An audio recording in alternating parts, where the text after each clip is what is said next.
A review of the Stitch Festival 2026 in the London Business and Design Centre. Hello, I'm Glow. I'm a cosplayer from the south of England and I make things like this, and this. Starting off with about 2 weeks ago when I bought my ticket, I have a blue light card due to being a underpaid nursery practitioner, which should have entitled me to free tickets. However, on the 2 times the offer appeared, I tried to use the given code, and both times the website said that all tickets with that code had been administered. This led to me buying a 12 PM entry ticket for the Saturday at £26. One thing you may notice already from my B-roll is the sheer crowdage. The venue had 3 tiers. A small lower entry area filled with stalls, a main floor mostly filled with industry partners that had bigger central stalls, mostly filled with printed fabric, brand name sewing tools and sewing machines, and some independent stalls around the edge, and a gallery level that was more geared towards the more eclectic fibre and textile geared rooms and workshops.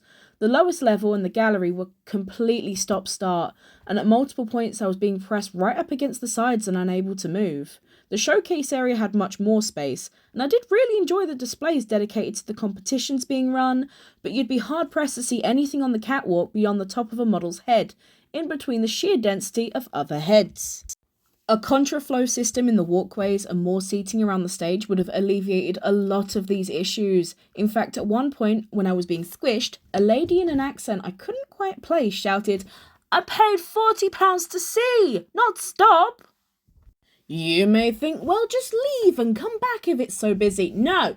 My ticket's QR code was scanned on the way in, and there was no wristbands or re-entry tokens, so when you're in, and when you're out, you're out. I did deeply enjoy the variety of textile areas that were catered to that were beyond my expertise. My favourites were the Indian block print, leather bookbinding, batiking, and the stunning wall art. A lot of these stalls did feel very sidelined though in comparison to the significantly larger sponsor stalls and the printed fabric stalls. Don't get it twisted, I love that this event exists. In a world where creative industries and hobbies feel directly under threat, there is something about sewing and textile that remains authentically and beautifully human. I'll always appreciate when I get the privilege to walk among my fellow creatives, and I do find irony in a festival dedicated to creatives, ending up having those same creatives be the best part of it. Is a £26 stop-start walk around a market hall worth it for us though? Well, yes and no. Within the event, there are several special guests, workshops, and, as aforementioned, contests and runways. You could very feasibly show up and attend several of these and have a great time and learn invaluable skills, if you're willing to foot the additional cost of those workshops.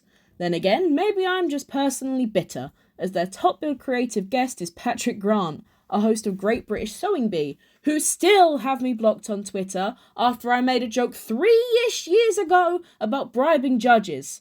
We may never know. Would I go back? Maybe.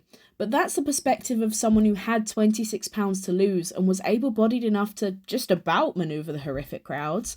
So if you're someone that falls out of these categories, I would really struggle to recommend this event to you. I would really like to go back to a version of the event that prioritises more of their underrepresented talented mediums and is able to provide a safe and accessible experience for everyone.